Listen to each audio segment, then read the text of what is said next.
Prepare to be amazed as we explore 6 incredible animals that can actually fly with wings. First up is the flying squirrel. Although they don't truly fly, these agile gliders can soar up to 150 feet using a membrane called patagium that stretches from their wrist to their ankles. Next, we have the flying fish. Yes, you heard that right. This fish can leap out of the water and glide through the forest canopy, making it a monster of aerial navigation in its Southeast Asian habitat.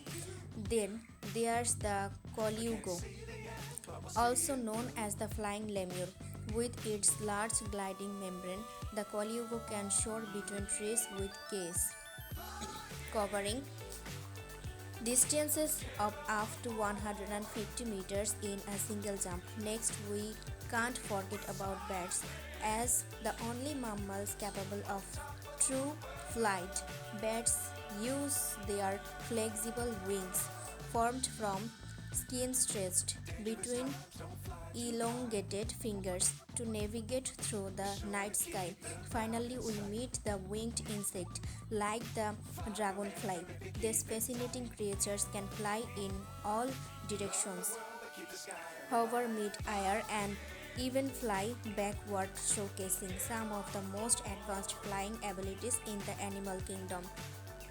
Thanks for watching. If you enjoyed this journey through the skies with these amazing animals, don't forget to subscribe to our channel for more mind-blowing content.